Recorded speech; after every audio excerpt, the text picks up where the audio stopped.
Hello, hey, what's going on? This is my first live stream ever in YouTube. I've never done this before, so I'm very, very excited.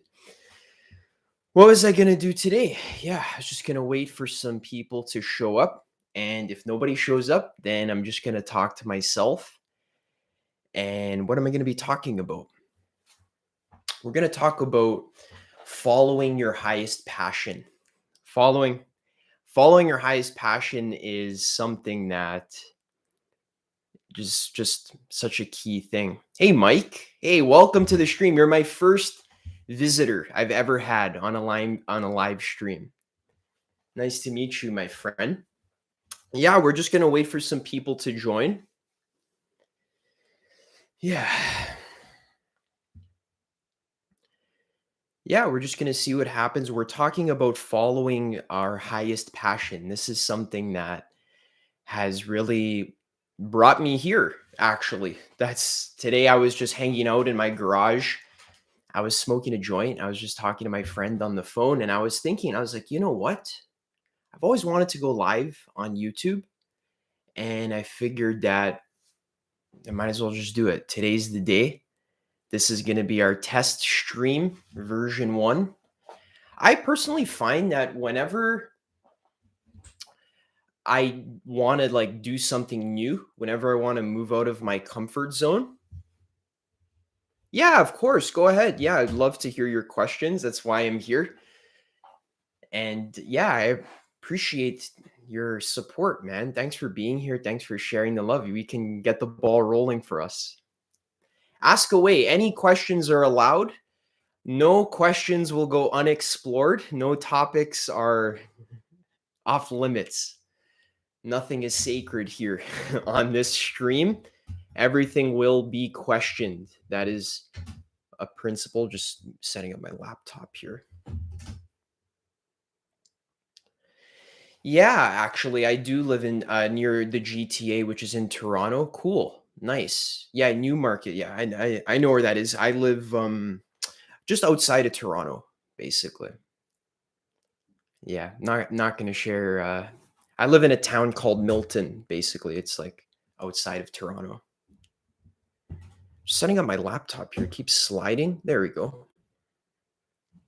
Yeah. Any questions about like things regarding mindset, like things if you're feeling stuck like in a certain pattern or a certain habit loop that you feels like something's blocking you or something's like in your way or there's like some kind of like logistical scenario that's blocking you in your life some for some reason I've been a coach for so many years, for about 3 years now, and I find that when people share their blocks with me, I'd love to go into them, explore them, ask questions, and it's always very inspiring and eye-opening for me to see the things that we discover, and it's just like very interesting for me. Like when I coach people, mainly like one thing I do is I ask them, "Hey, like where do you want to be? What's your main goal?" End of winter months, challenging time for motivation and emotionally. Yeah, what do you mean like challenging, like not having motivation to do things? Yeah, definitely been there. Yeah, for sure. How to cultivate creativity and inspiration on a daily basis. Oh, this is such a beautiful topic. Yeah, let's talk about that. Let's unpack that. So the truth is you're not going to be inspired and you're not going to feel creative every single day. What I personally do to cultivate creativity in my life is I have made a pact with myself, a blood pact. I slit my wrist. No, I'm just kidding. I don't do that.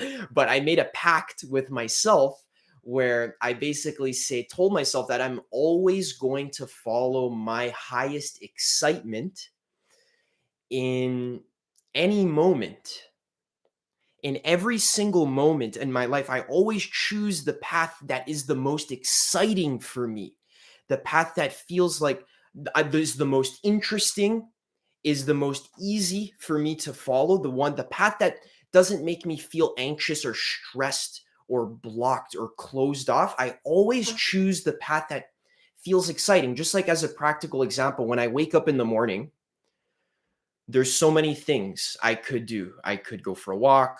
I could check my phone. I could use the bathroom. I could drink some water. What's the first thing I want to do? And based on what feels the most exciting to do, I do that.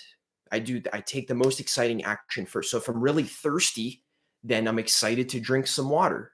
So I drink water first. Then after I drink water, I might be excited to use the bathroom, and then I'll do that. And then I might be excited to go for a run outside, or I might be excited to get some sunlight, or I might be excited to even check my phone.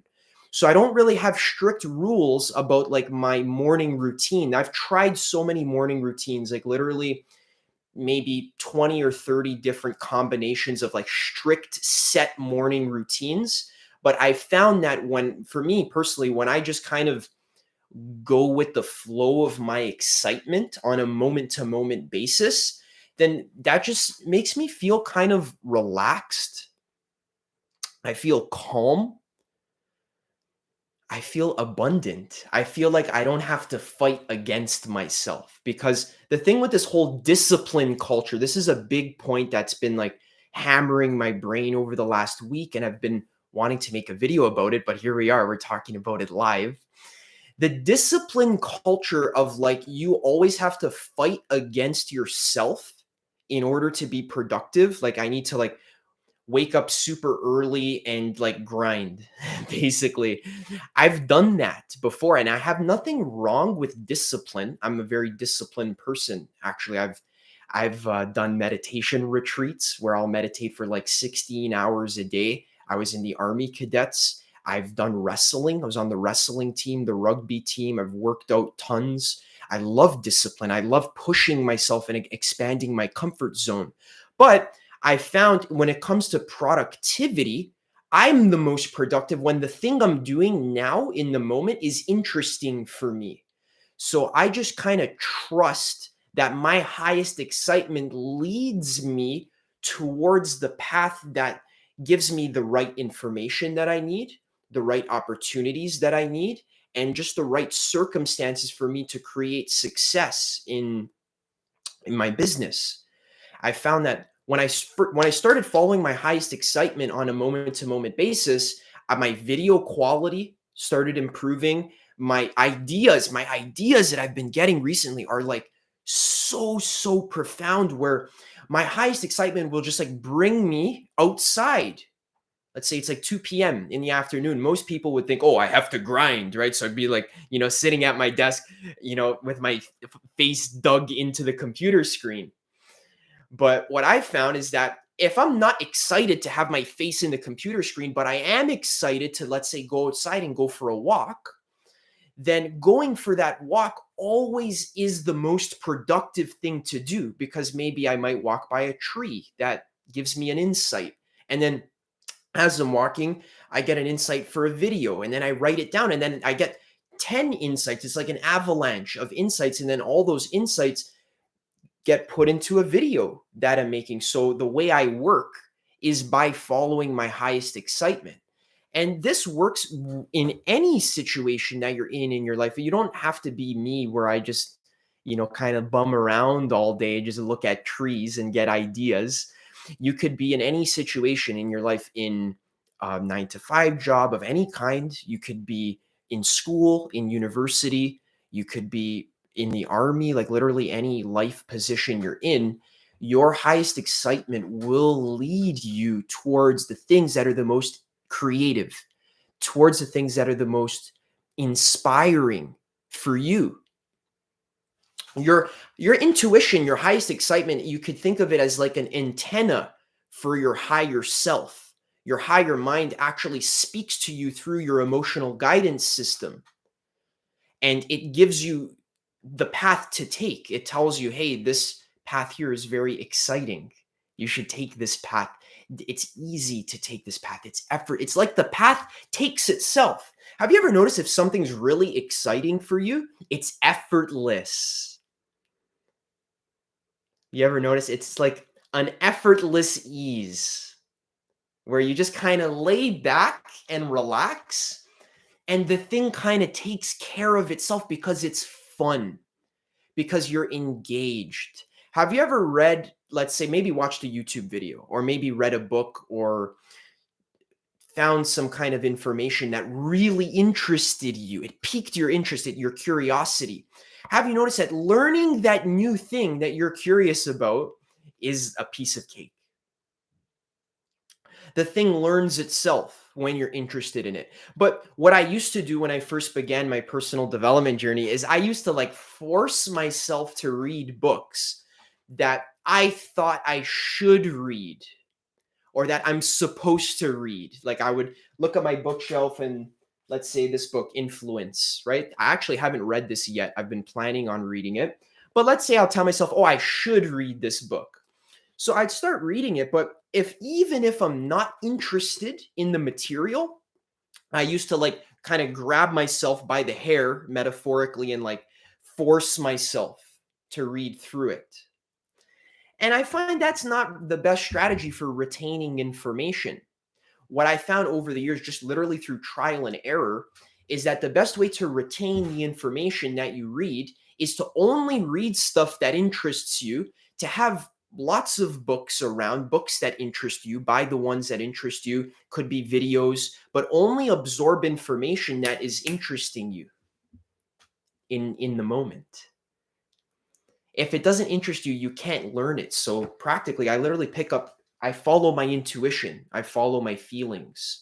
So I literally like grab the book that interests me the most, and then I flip to the page that interests me the most, and I read from there, because that page always has the information that I need at this point in my journey, based on where I'm at now, what I need to hear, and what I need to learn.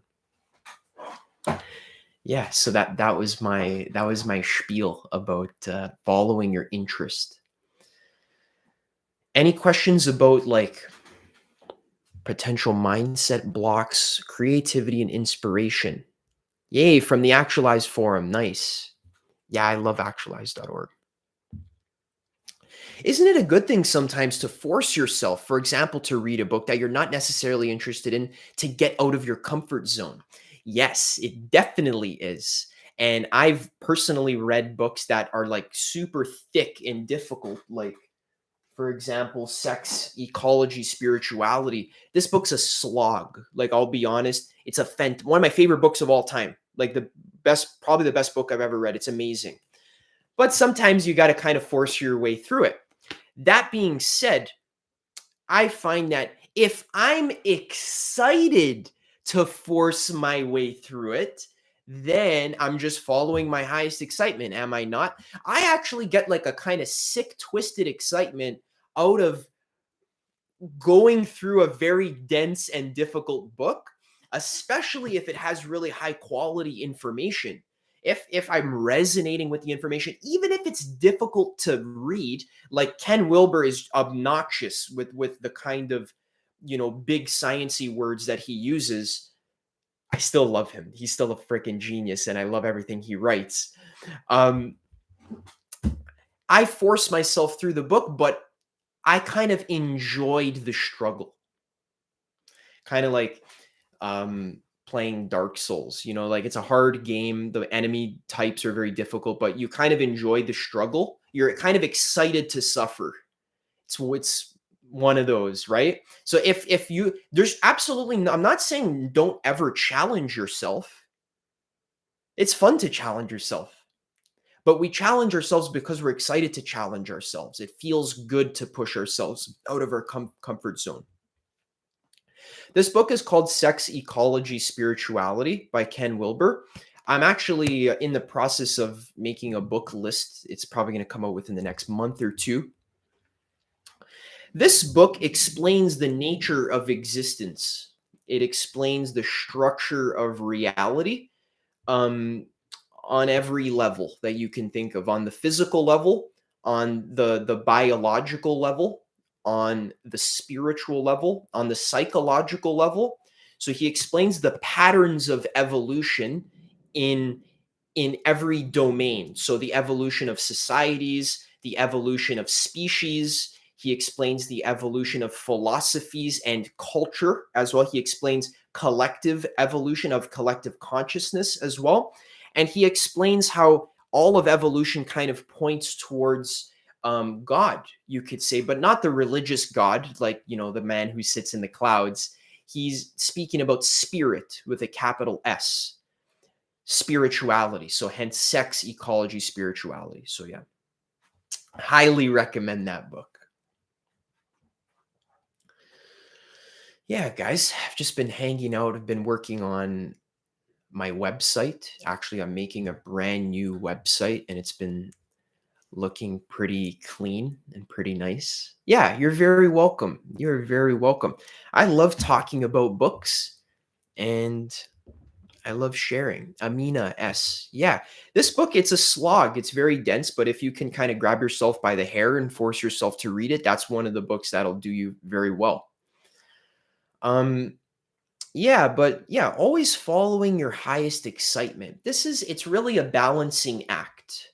It's kind of like following the middle way in Buddhism, where really what we're doing in our life is we're balancing effort and surrender. So sometimes based on how you feel, you have a lot of energy, right? When you're very excited, it could even be when you're fed up. When you're like fed up of like sick of doing something. Maybe you've been sitting down for an hour scrolling on your phone and like you're kind of sick of it, like you're fed up. And now you're actually excited to do something else now. It might feel like frustration or anger, but actually it's a form of excitement to change whatever you're doing. Maybe you want to go for a walk outside. That's what I like to do. Or maybe you want to go take a shower or whatever it is. You need to just kind of change the vibe, or you've been on your phone too long, you're groggy, you need to freshen up. That's a form of excitement. So on a moment-to-moment basis, you actually follow what excites you the most without having an expectation for what the outcome should be. Your highest excitement magically leads you to where you need to be in your life.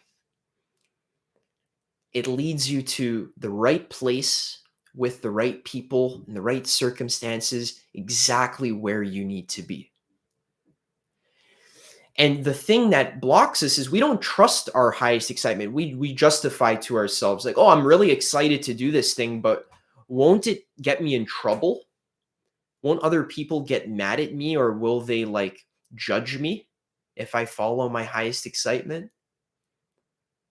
Or I'm not like, obviously this is such like an interesting philosophy because there's so many like objections. Like, but what if I do something that's against the law? Well, okay, does it excite you? Like, does it genuinely, authentically in your heart excite you to do something that's against the law? Like, you have to be honest with yourself. Like, do you actually want to do that? I feel like I'm always focused on the outcomes and I try to focus my attention to the present moment. Yeah, that's a big thing. That's a big part of the path. Exactly. Like, instead of always worrying about like when you're focused on the outcome, become aware that you're actually coming from an energy that where you feel like you're missing something. What are you missing? I always feel like, oh, I need to, work really hard so that I can make money in the future. Or I need to work really hard so that I can maybe become more attractive to the opposite sex. I need to like get something. I'm worried about like what I'm going to get in the future, but it's okay to plan ahead.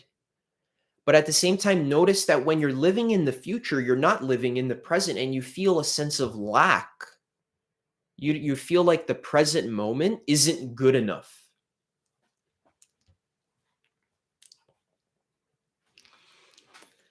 You know that feeling like I hate this present moment. This present moment here sucks. I want to get to the next one. That other present moment over there with the green grass and the rainbow and the pot of gold at the end, that's the best present moment if only I could get to that better moment, then I'll finally be happy. This is called conditional happiness. And hey, that's okay. By all means, follow your highest excitement. You could, if there's like some green grass over there and you want to go walk over there to explore it, by all means, go ahead, go look. But at the same time, there's this balance of also some things you're in control of in your life, but other things you're not in control of. There needs to be this balance of like accepting the present moment and I guess you could say working on growth, but the word work implies like some kind of grind or struggle. We don't really need to work to achieve results in the future. The only work you really need to do is to work on changing your state of being to become more appreciative of what you currently have, the blessings you have.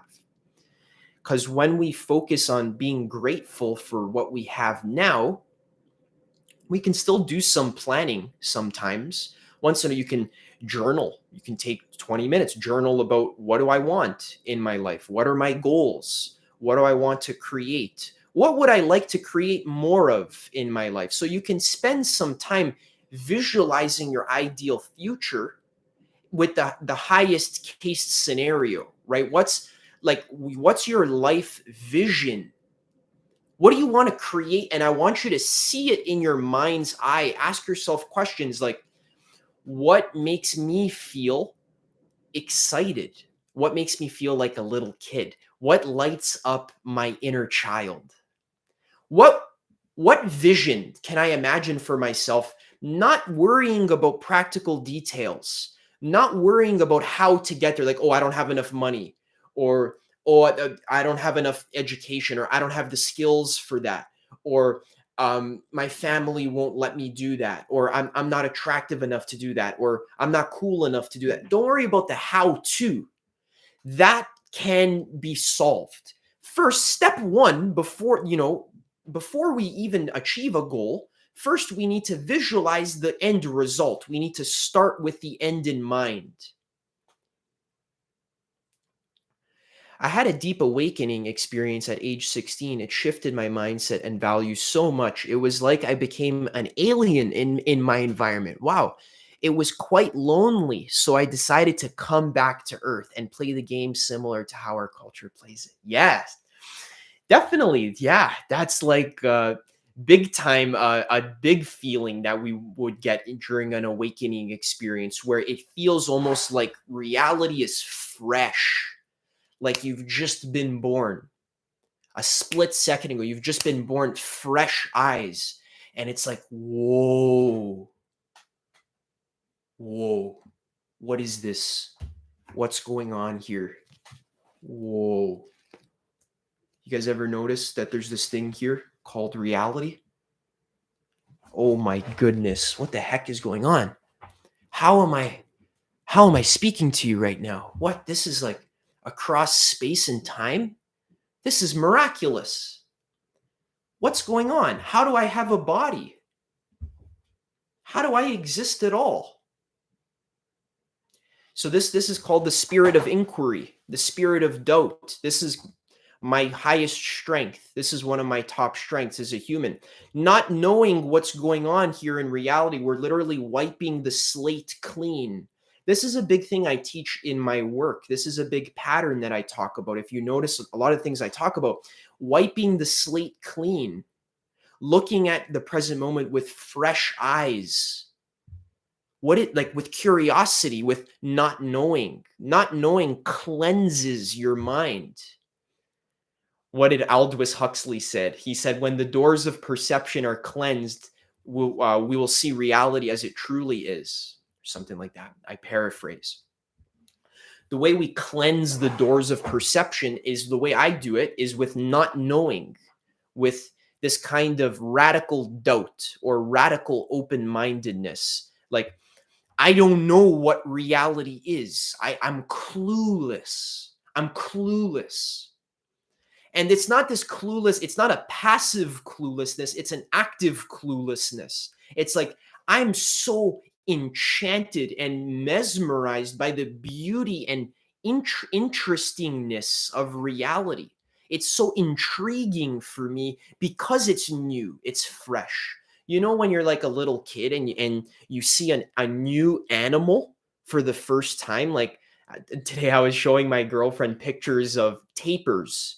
And I can't show them on the screen because I have no clue how to share my screen on this thing. I don't know if you know how tapirs look or okapis. Have you ever seen the animal an okapi or a pangolin? You ever seen a pangolin before? It looks like an armored like creature. It's amazing that this stuff actually exists. When you see that for the first time, it's like, whoa, what? Like, it's interesting. You want to learn more. You want to go because you don't know. The thing that blocks humans from awakening is thinking they already know the truth of reality.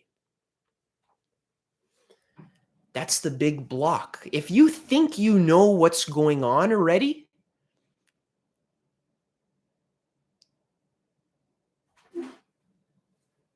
you're not looking. I don't know what to say. Have you seen your sensory field? Like look at it. What is it? How does it work? How did it get here? What are thoughts? You know what thoughts are? How are you understanding me right now?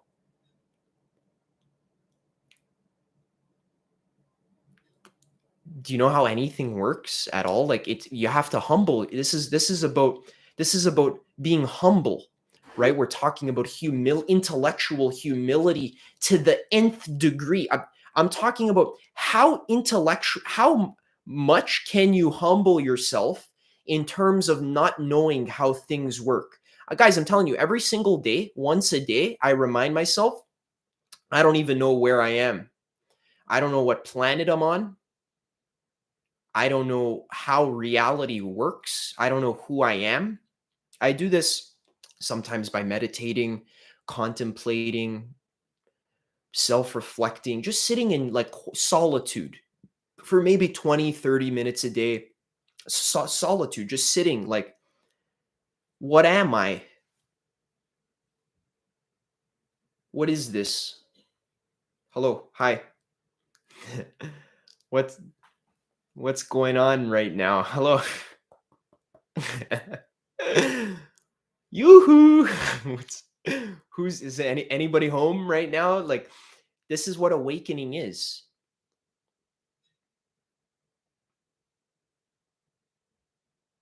It's just waking up to like the miracle of now.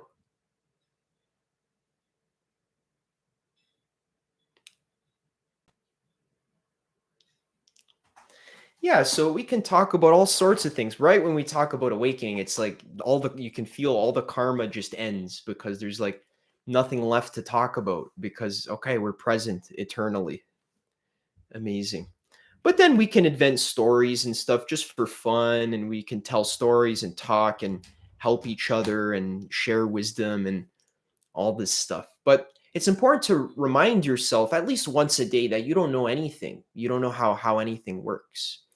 Do I have any thoughts on Andrew Tate? Yeah, I don't really know too much about like I haven't really listened to him.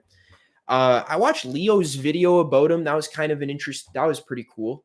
Um, I don't know why people are making such a big fuss about some random guy. Like, I don't know, like who cares? Who's Andrew Tate? He's just a guy. I don't know. He seems to not really know what's going on. Once I saw his sales video, it was like a sales video for the Hustler program. It was like the Hustler 2.0 program.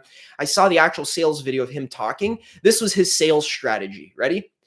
You fucking suck. You're a loser. You suck. You need me. I don't need you. You need me.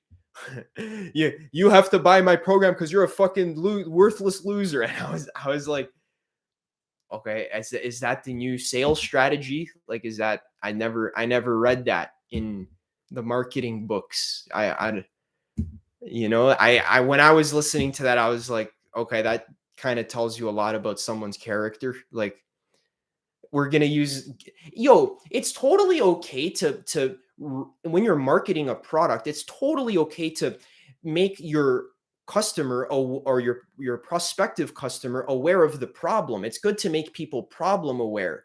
to say, hey, if you're, let's say, for example, with one of my programs, the full-time passion program, I talk about, hey, if you're not living in alignment with your passion, then that's going to cause you to suffer in many ways in your life. It's going to make your relationships more difficult. You're not going to feel authentic. You're not going to feel proud of yourself, etc.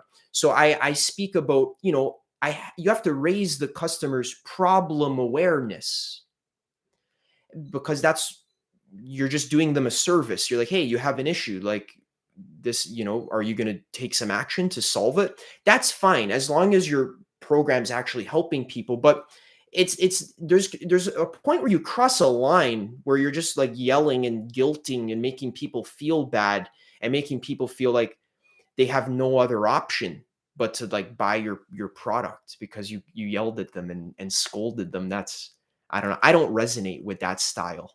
So, yeah. How do you maintain faith in the belief that your future will unravel exactly as it should? This is a fantastic question. So, faith in the belief. This is how you do it. Ready? The way you do it is you use your life experience as proof that things always unravel exactly as they should. And the way you do this is with self-reflection and self-awareness. So, for example, let's say you have an accident in your life. Maybe something doesn't go according to your plan and you fall off track and everything is destroyed. Maybe you're working hard you're training for a marathon, but then you get into a car accident and you break your leg, let's say, and you're in the hospital for a month. You might say, well, that's not everything going according to plan. That's like completely off of my plan, right? My plan was to win this marathon, but now I'm sitting in the hospital. But there's this story of, that man, they're like, his son breaks his leg and the village people come and say, hey, isn't that such a bad thing? And then the man says, maybe. Because then the army comes and tries to enlist his son, but his leg is broken, so he doesn't have to go to war. And then the townspeople come and say, hey, isn't that such a good thing? Your son didn't have to go to war. And then the man says, maybe. We don't know. So in the same way in your life, you ask, I don't know if this is a good thing or a bad thing. And you just wait. You just wait. Don't pass judgment on the event yet. Wait. See what happens. Maybe when you're sitting there in the hospital bed, maybe you have some kind of awakening or some kind of realization about yourself. Not necessarily a spiritual awakening, but just like an insight that you have about maybe your motivation for running the marathon was impure. Maybe the reason why you're running the marathon is to prove something to your father, let's say, who passed away and he was always mean to you. So then you have some kind of psychological realization about yourself and you realize, hey, maybe I don't even want to run this marathon. Maybe instead I want to put my efforts and my energy into maybe starting some kind of fitness club or some kind of gym. And you realize, well, I'm very passionate about fitness. So my real life purpose isn't to win this marathon. My real life purpose is to help other people win marathons and help other people train. Maybe that's my true authentic purpose. And all of this to say you could have only had that realization by breaking your leg and sitting there in the hospital. This is how life actually works. Like you need to just observe in your experience that things always work out best case scenario. And the way you do this is by zooming out. Zoom out and like kind of look at your life from like a big picture perspective.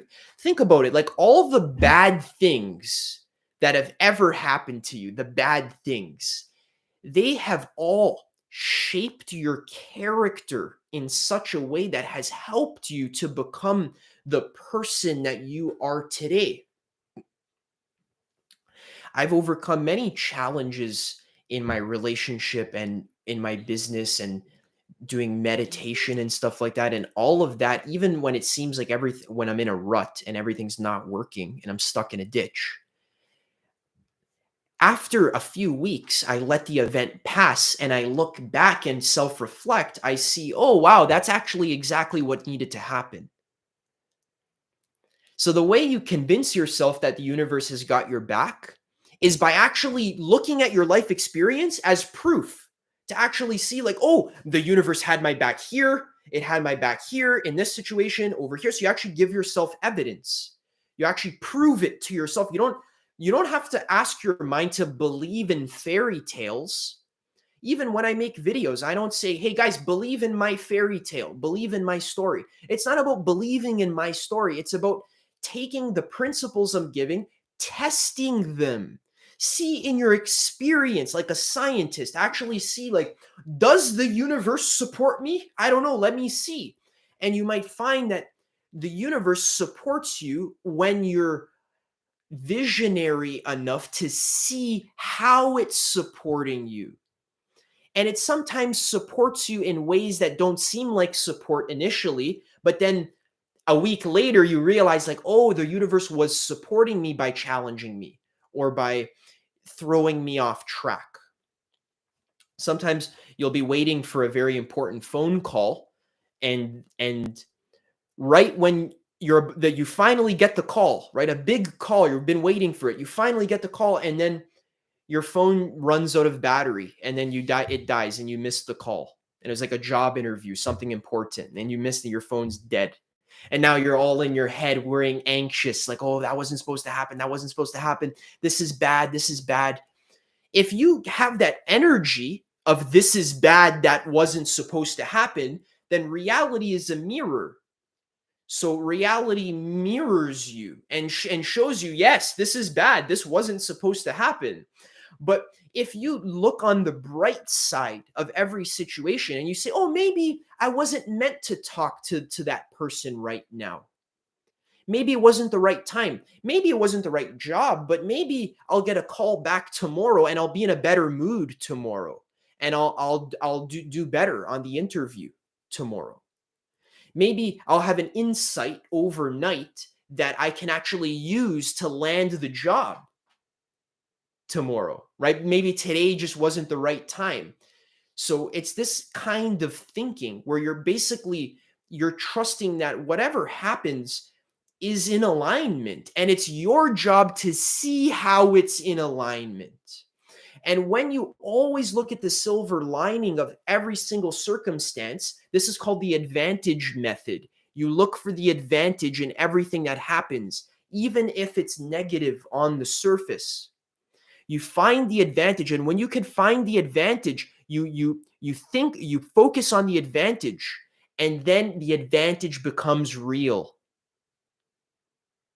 For example, I'm recording a video, my microphone isn't turned on, and the audio's ruined. And it was the best video I've ever made, but now the audio's ruined. I just talked to an hour. I talked to the camera for a whole hour. I poured my heart and soul into a video. I go and I check the file, and the audio's ruined, and I can't upload it. All I can say at that point is, I guess that was supposed to happen. In the beginning, I would swear and yell and like I'd almost throw my camera out the window. I'd be fucking angry. But it's so annoying when that happens. But then, as I learned this lesson, I would then look on the bright side and say, maybe I'll film a second take. And then when I film the second take is actually even better than the first take. And then I upload the second take and I get a lot of positive comments. I get good feedback. I'm proud of the video. I like the way the second version came out. So the audio crapped out on the first version because the second version was meant to be. It's this kind of like, you might say, well, Adam, how do you know it was actually meant to be? What beard oil do I use? Right now, I am using nothing at all, actually. And normally I use jojoba oil. Actually, that's the best. I gotta shave this beard. Oh, that's my buddy Adam. Hey Adam, you're freaking trolling me with the beard oil question. That's my friend. He was the guy I was actually on the phone with before decided to do this stream.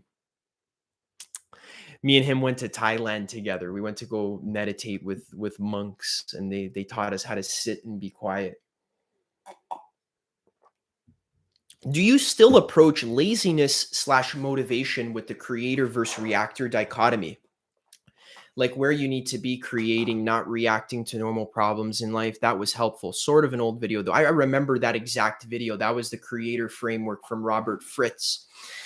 Yeah. So I have integrated and included maybe 100,000, not 100,000, maybe 1,000 different frameworks of different books and authors into my life, to the point where it all has kind of coalesced into like one meta framework, to the point where now I just kind of have integrated a lot of really positive wisdom.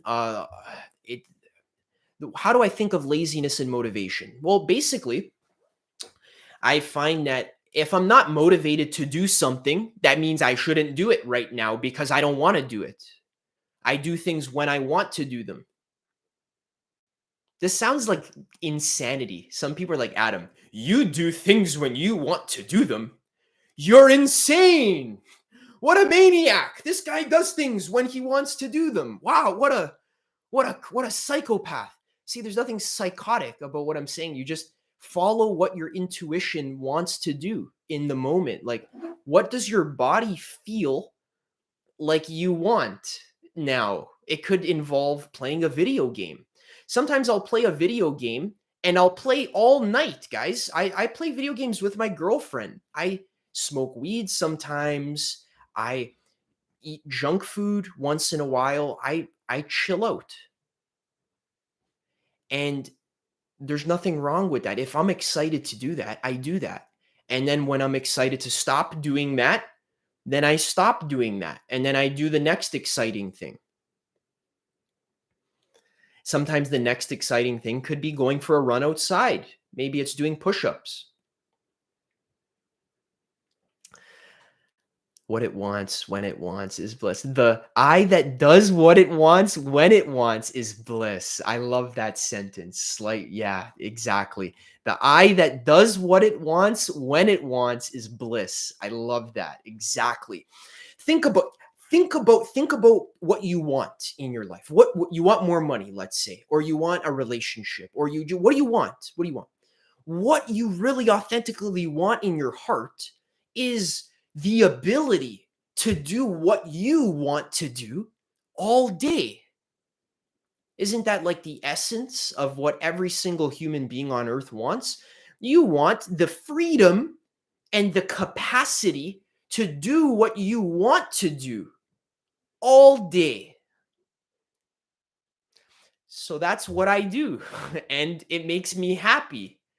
And then when I'm happy, good things happen to me. I make good videos. I make good art that helps people. People reach out to me and ask for my guidance for the coaching, for example, and then I make money because that's how I've set it up. That's my service that I provide. That's the way I sustain it. It just kind of, it came to me through vision and strategy, thinking like, what do I want in my life? I want the freedom to do what I want all day. So what had to change in me is I had to shift into the version of me that already has the freedom to do what I want to do all day.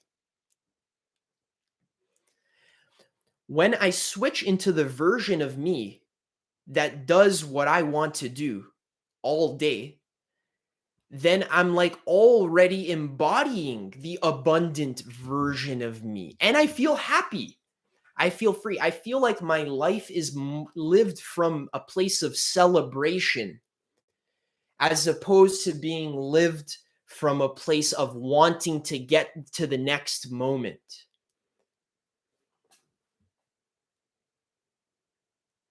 Yeah, I do coaching. Yes, I do. I've talked about it once or twice.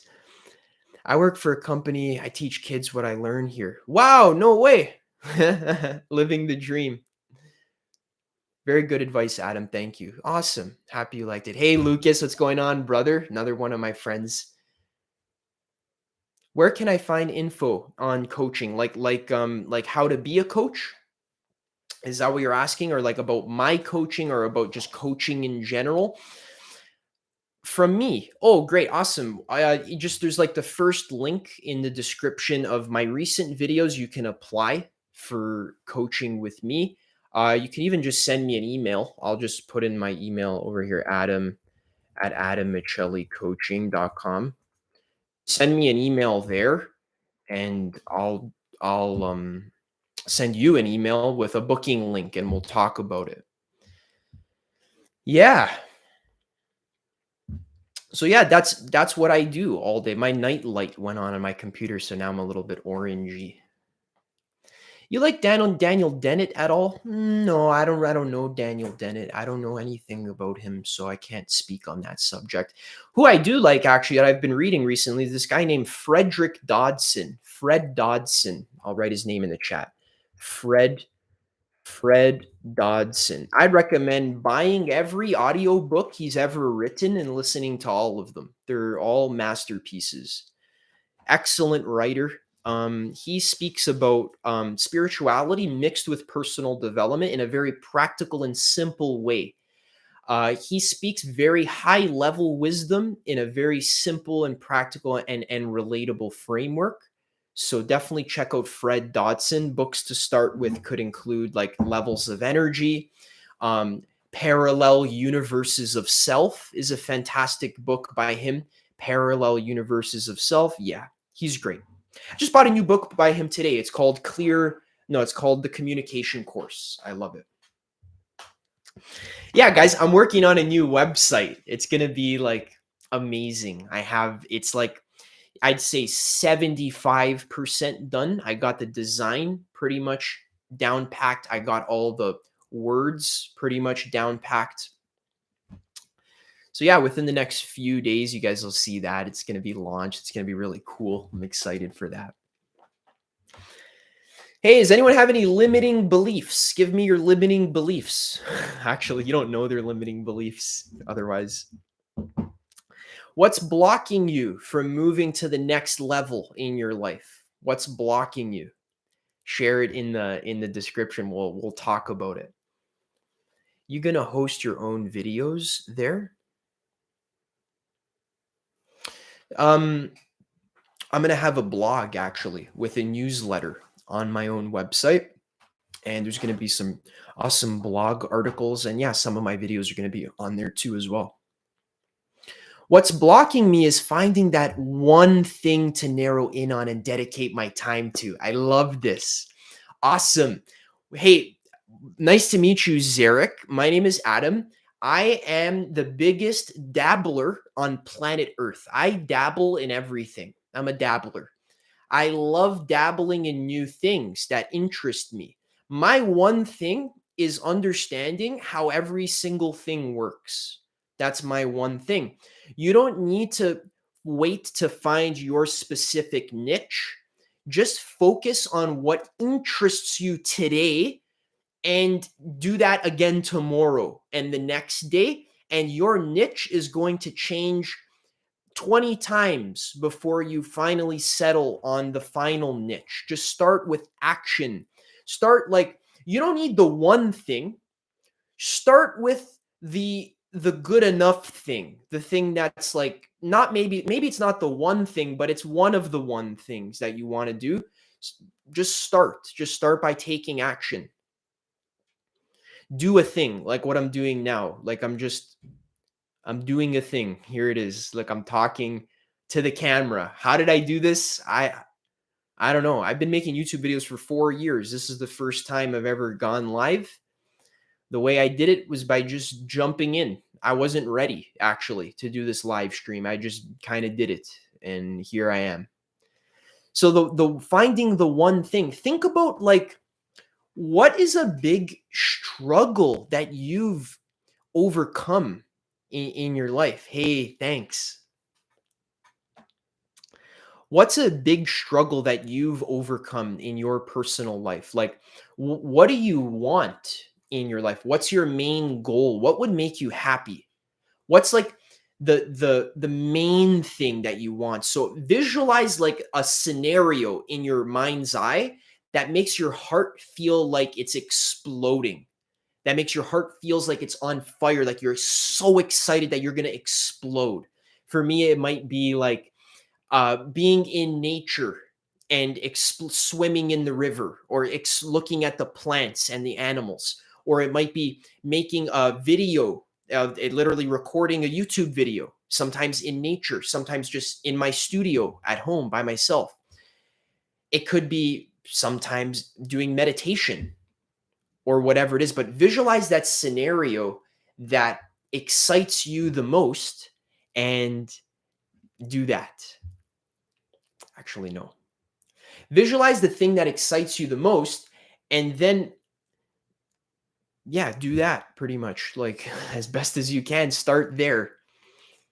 That's your niche. Like, for me, for example, I'm just interested in understanding the nature of reality. That's what excites me.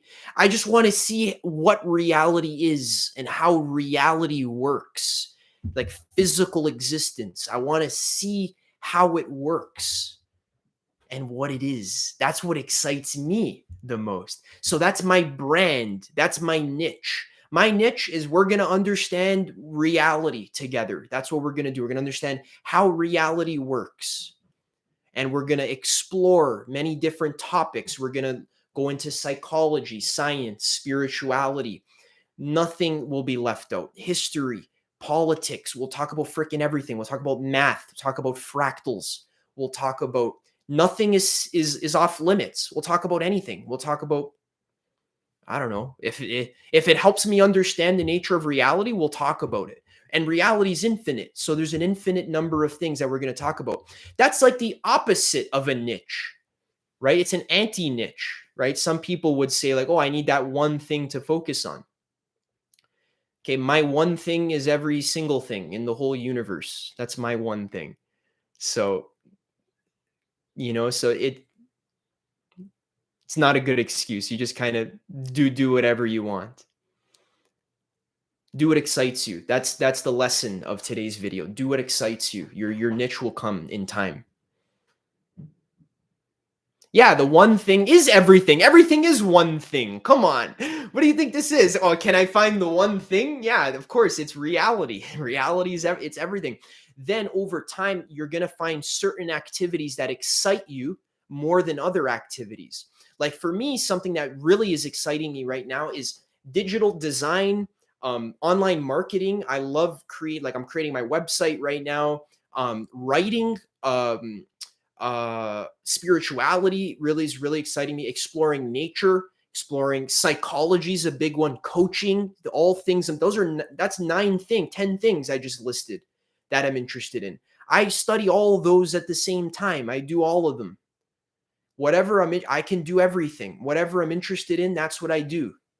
And it's actually a very valuable skill in the 21st century to kind of be like this kind of Renaissance man, where you're like Leonardo da Vinci, where you're a scientist, but you're also a biologist, but you're also a writer, but you're also a poet, but you're also an engineer, but you're also an artist, but you're also a painter. So it's good to be a Renaissance man, especially in the 21st century. Do everything. Yeah, collect skills. Fuck it.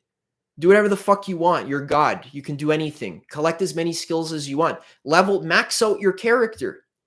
Level up all the skill trees. You might say, well, Adam, but there's a limited amount of time. Yeah, that's true. I can't read every single book ever written ever, but I'm going to find my favorite ones and I'm going to read those ones. The ones that excite me the most. The ones that pique my interest. Sometimes, you guys know I'm passionate about words. I'm passionate about sentences. I'm passionate about making good sentences that help people. That's just the main thing that I'm passionate about.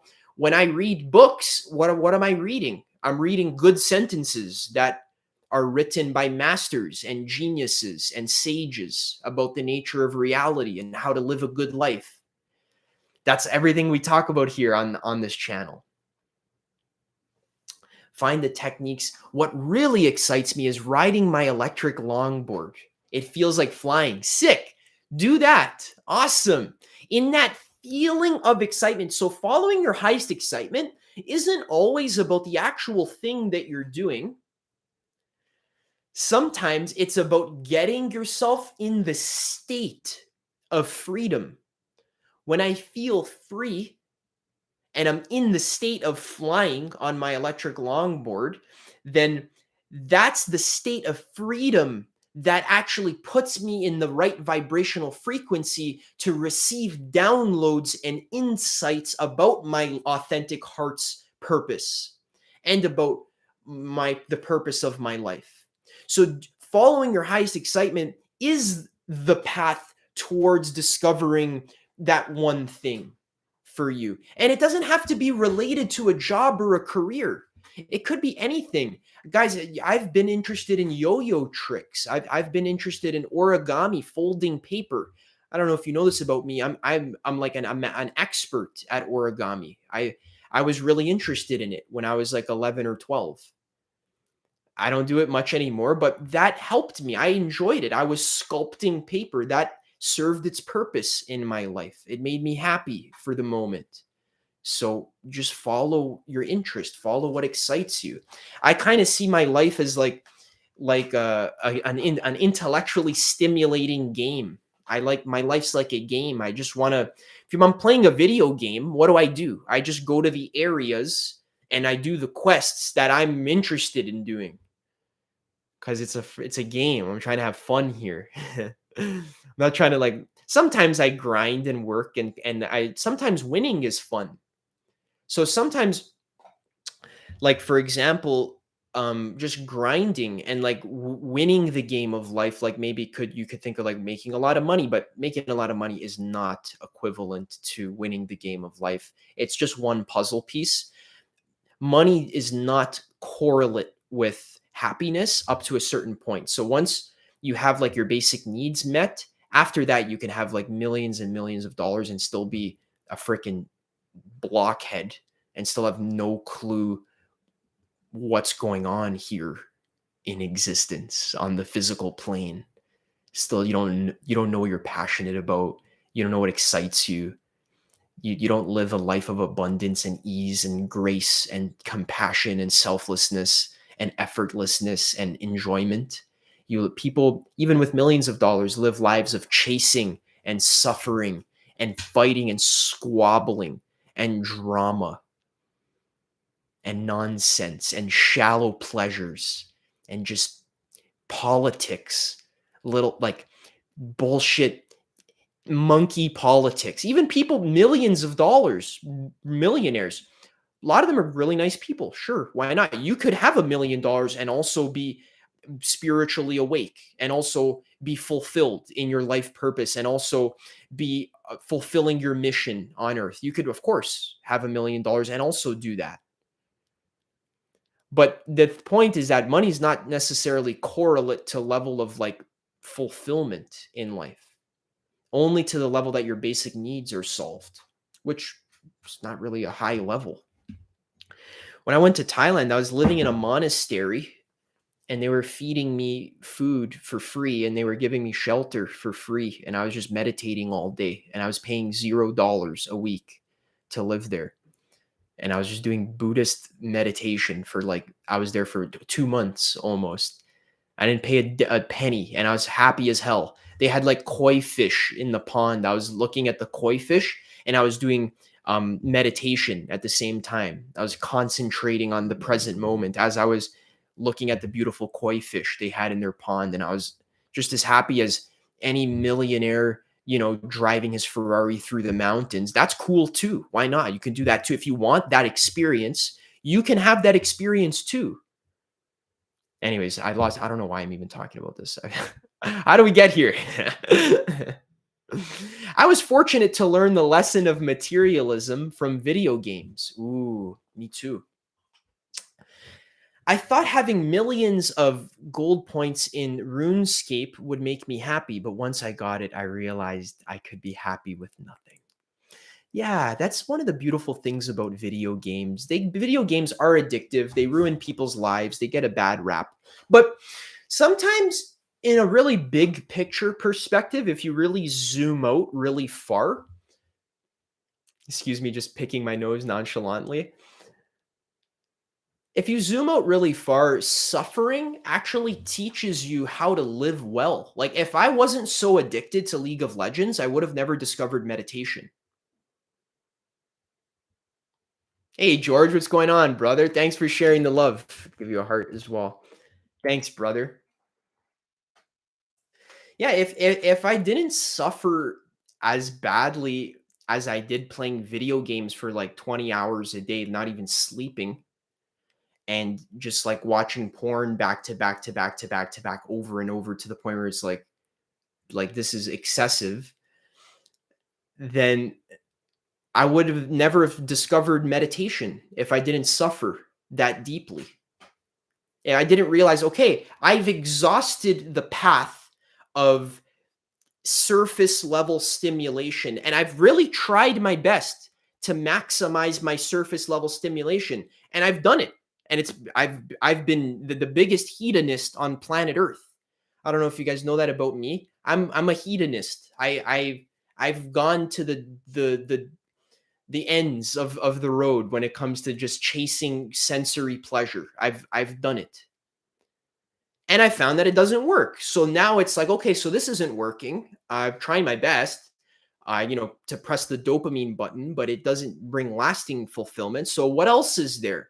And this is where curiosity and humility comes in, where now I just start searching on the internet. Hey, I need help. Like, how do I fulfill myself? Like, what's going on? Teach me. I'm open. I want to know. I'm suffering. Yeah, I think it's a very similar story. I'm a hedonist too. And I thank you big time for being so open and honest about sharing your journey. Yeah, man. Hey, you know what? What's so funny is I've discovered that when you strike a kind of beautiful balance point between like hedonism and following your life purpose and doing what excites you, and you just kind of relax about the whole thing, like not being so hard on your own ass. Really the highest teaching I can share here that helps your journey go a lot smoother is just self-love. Just like accept yourself, like, hey, I'm a hedonist. Okay, like that's okay. Like I don't have to like beat myself up that much. You could beat yourself up a little bit. I'd say, okay, like I'm done now. Let me get my ass, out of the house, go for a walk and smell the fresh air.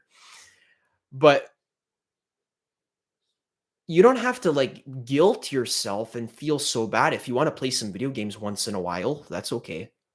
I used to uninstall the game off my computer and block it so that I couldn't even access the game. And then, like a crack addict, what I would do is I had this like blocking program on my computer that would like block the computer that so that I couldn't download it again.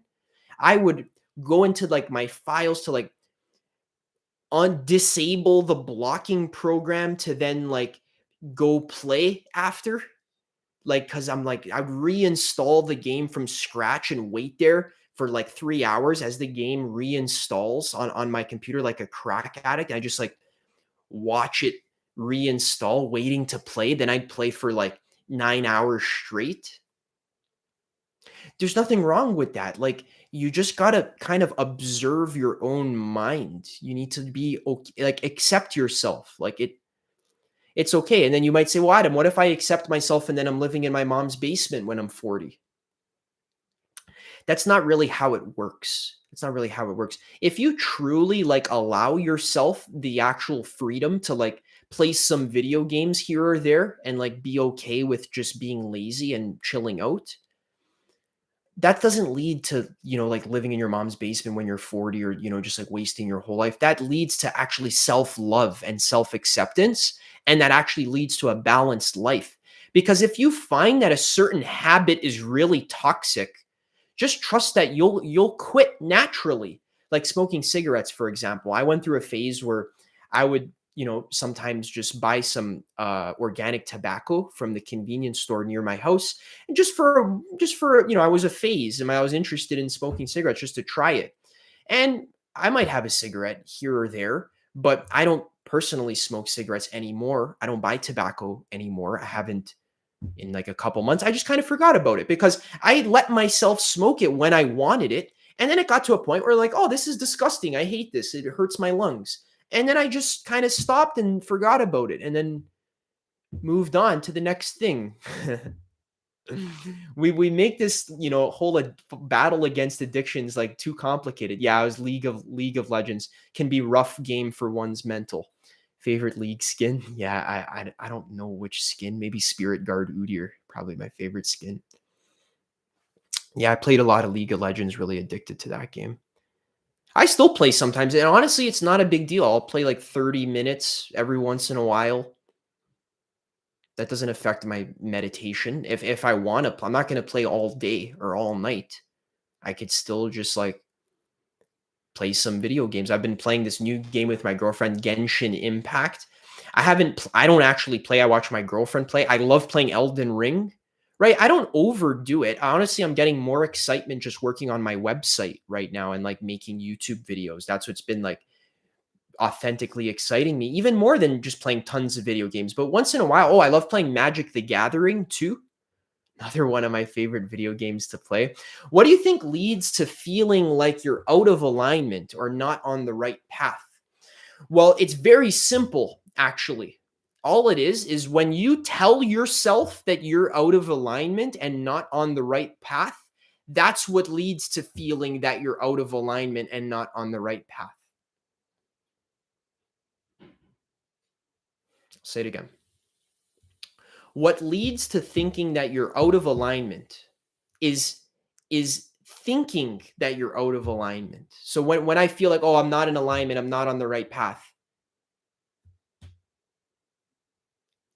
it's because you thought that. Like you're playing video games all day and you thought, oh wow, I'm really out of alignment and not on the right path. So then reality mirrored you and gave you more evidence to show you, because now in my mind, like do this experiment. If I'm holding the thought in my mind that I'm out of alignment and not on the right path, how is that going to manifest in the way I treat my body? How is that going to manifest the way I treat my self-confidence, my self-esteem?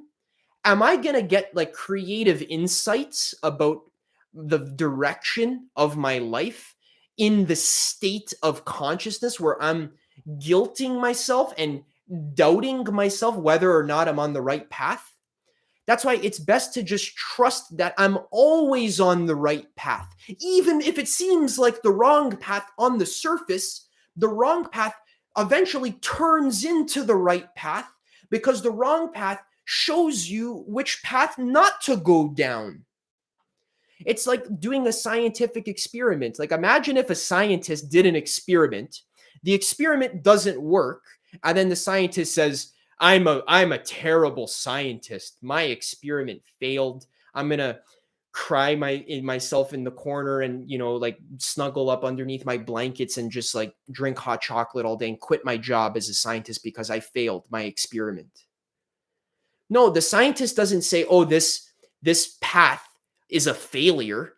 The scientist says, "This path doesn't work. Let's try a different path." And then they change the parameters of their experiment, and then they run the experiment again and see, "Oh, how does this work?" No, not quite.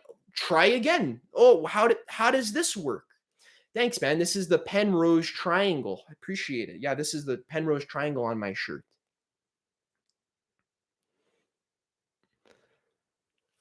You've chosen a job with a lot of responsibility to deliver valid lessons. Do you ever feel scared about potentially misleading people, especially given how self-actualizing people's belief? Yes, evolve over time. Yes, yes. I am constantly afraid of misleading people. And that is something I genuinely think about like all the time. I'm always in my mind double checking the information that I share and testing it and seeing like, does this actually work or am I just full of shit? And if I'm full of shit, that's okay. I'm allowed to be full of shit sometimes because I can't know everything all the time. But I give you guys the best information that I got up to this point in this journey, which I'm just going to tell you is much higher quality information than a lot of personal development content on the internet is actually, I'm sorry to say, leading you down a path that doesn't work. And I've tried it for myself, like this, again, the discipline mentality of like, just work harder than your competition, work everyone out, work when you don't feel like it. Why would you work if you don't feel like it? If I don't feel like working, how's my work gonna turn out?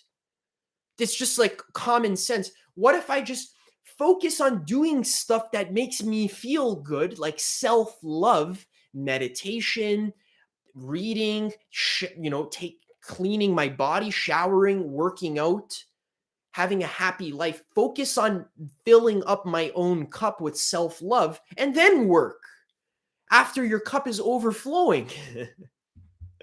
That's not that I work with an empty cup. That's not going to work. Like I've tried like waking up at 5 in the morning, and sometimes it's good. Like if you feel excited to wake up at 5 in the morning, do it. It's good. Like it might be good for you. Like just do it. But if you're like fighting against yourself because you really don't want to do it, but you think you have to do it in order to deserve the thing you want. If I feel like starting a business and I have to wake up at 5 a.m. every single morning in order to deserve success in my business, there's this like limiting belief where we don't feel that we deserve happiness just being ourselves. Like early, early, treat yourself like every man should a woman. Yeah, you should love yourself. Exactly. I agree. Guys, I'm going to open my window and I'll continue. Just give me 1 second. Don't go anywhere. I'm just going to open my window.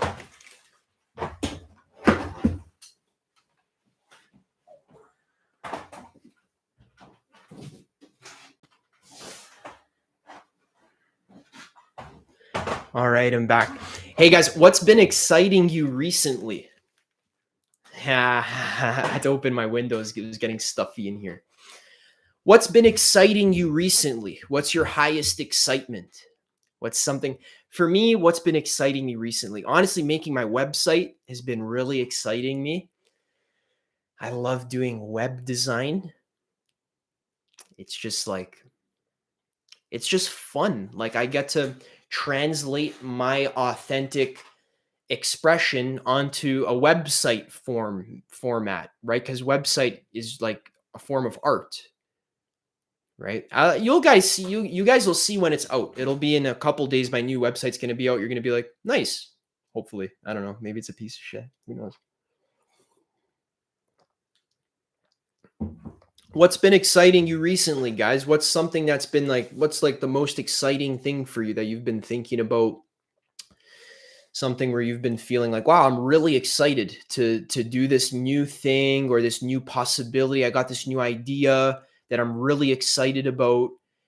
What's something that's like piquing your interest, something you're just like, whoa, like I'm super excited about this new possibility or this new thing in my life, this new opportunity. Damn, mate, I used to put off regularly engaging in healthy habits like eating well, meditating, working out, because I thought all of that meant nothing if I'm not professionally successful. Interesting, isn't that? I found the opposite. I found that my professional success is a direct correlation of my healthy habits, like eating well, meditating, working out. Nowadays, I just live the healthy lifestyle and work comes easier. Yeah, exactly. You got it, George. Nice. I just live the healthy lifestyle and then working is easier. Yeah. See, it's not like the tough guy thing to say. Like, "Oh, I outwork my competition because I have gigantic biceps and I'm the hustle god. I outgrind everyone. Bow to me." Guys, I slept in today. I slept in. I worked on my website for like 3 hours. I smoked a joint. I went for a walk. I relaxed. I hung out with my girlfriend. I ate some soup. I had some like vegetable soup. It was great. I listened to an audiobook. Took a cold shower to like reset my energy, and now I'm live streaming. And now that was my day today, and that's a successful day to me. I don't know about you guys. I played a little bit of video games too. I'm living the life, chilling out. The hustle god. Yeah, I wake up at 3 a.m. and I outwork everyone. And even if I don't feel like it, I still work because my balls are so big that they drag on the floor underneath me. And that's what strengthens my quads because I have to carry my gigantic nutsack everywhere I go because my that's what improves my fucking leg strength. Like this kind of mindset of like, oh, I just outwork everyone. I work even when I don't feel like it. Okay, good for you, man. I work when I feel like it, and it's actually better. My life's easier.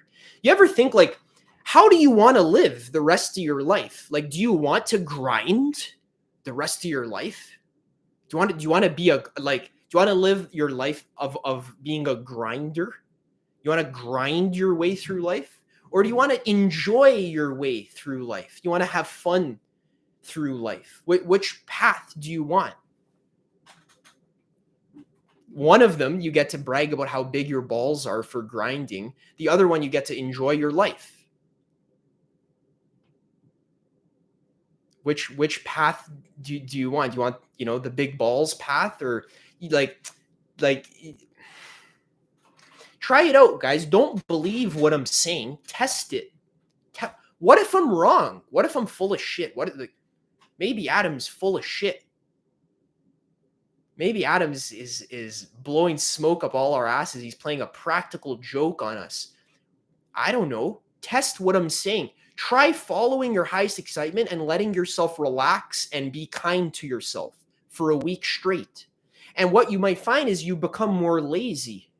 Oh, wow, I'm really lazy. Okay, you're more lazy. Just work a bit more and just balance it gently. You don't have to be so to both sides of the extreme, like this pendulum swinging between overworking and then doing nothing all day. Why don't you just balance, work when it's time and then rest when it's time based on what you feel is right in the moment, right? This is literally from the Bible, Ecclesiastes.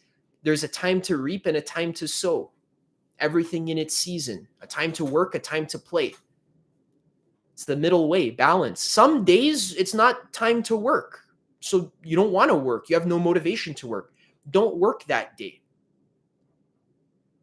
Some days you just got to kind of work because, I don't know, you just want to. Make your work play. Like what I'm doing right now. I'm just talking to the camera. I'm just relaxing and having fun. This is play for me. Yeah, when I coach people, when I do sales calls, when I make a website, when I do marketing, emails, that kind of stuff, that's play for me. That doesn't have to be work. I can just have fun when I do it. If you're not having fun doing work, then your life's going to suck. I'm sorry. Hate to break it to you. If you're not having fun when you're working, what are you doing? You have to work 9 hours a day for 60 years or something, maybe 50 years, probably a long time. You're not having fun. That sucks. It's not impossible to do what you love for a living. It's not like some people do it. It's not a fluke. There's a strategy. There's a system. There's principles that you could follow. Oh, I need to have a vision. Oh, okay. I need to discover my passion. I need to discover my personality type.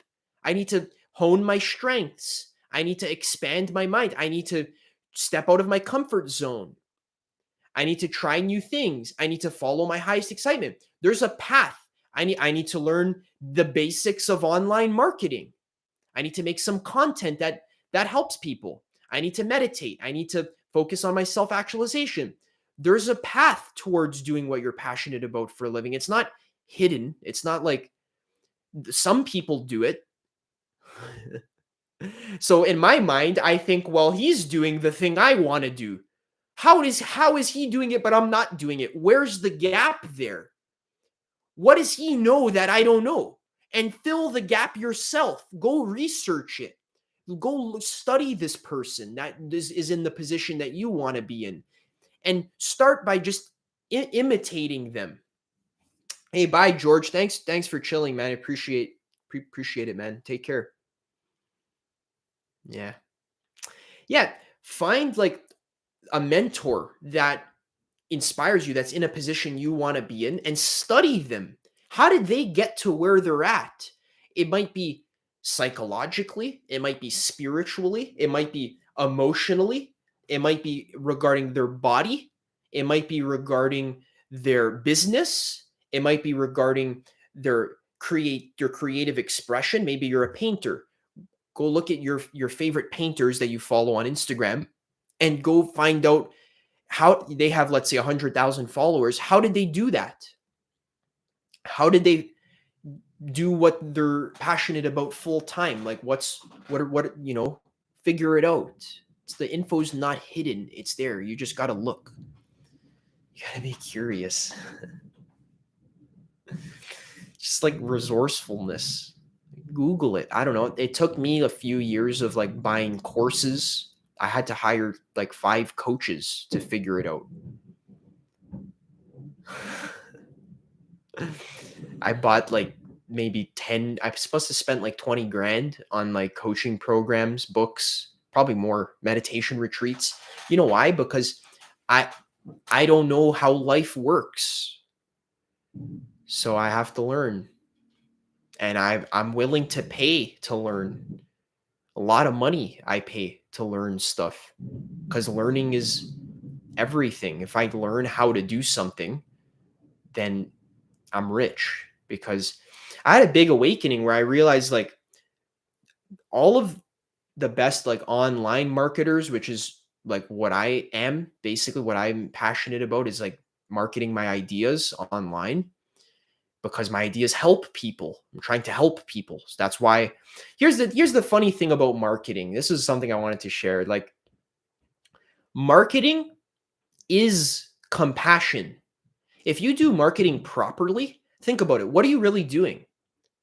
All you're doing is you're helping another person with their painful problem. You're helping them solve their issues in their life. Marketing, of course, can be done unconsciously. Of course it can. There's all these gimmicks and tactics, and like, the countdown timer on the website, and spam and guilt tactics and all this stuff. Of course you can do marketing in a toxic way, but the best marketing is marketing that shares with someone an idea that helps them move forward in their life towards their higher self, towards the better version of themselves, helping them take a step forward, inspiring someone, motivating someone, teaching someone, educating someone. That's marketing. You lead someone towards a better life. Marketing is just leadership. You're leading another person towards becoming a better version of themselves. Marketing is compassion. So if I want to market effectively, think about it. If I want to write a good title for a video, I need to actually care about you. I need to actually care, like, what are you thinking about during your day when you wake up in the morning? Like, what do you think about? What's your problems? Like, what are you struggling with? That's why I survey my audience. I read the comments. I interact with you guys. Look, I'm doing a live stream right now. I'm reading your comments, and I'm making a mental note in my mind. Even when I coach clients, I'm making a mental note, like, what are the common problems that people in my audience are struggling with? And how can I formulate my title in a way that targets that problem so that when they read the title, they think, wow, Adam must be in my head. Adam is like reading my mind with these titles because he knows exactly what I want to see because I want to help you. So I actually care enough to put myself in your shoes. Isn't that what compassion is? To treat your neighbor the way you want to be treated? I'm putting myself in your shoes and thinking like, how can I help you? And then that's my title and that's my marketing. Marketing equals compassion. At least the best marketing does, right? If I'm trying to scam you, if I'm trying to like, sell you some kind of product that doesn't work. Hey, what's up? Thanks for tuning in to the live stream. This is the first live stream. You're the 11th viewer, very auspicious number.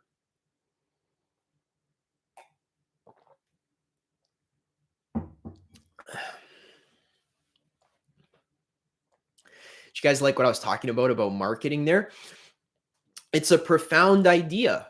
It's some people say, "Oh, I'm too shy to market myself," or I don't care about marketing, or I don't want to do marketing. Isn't marketing just like sleazy, like for people who are trying to like steal money from me? No. Marketing's about promoting ideas. And if you promote the right ideas, you could help society.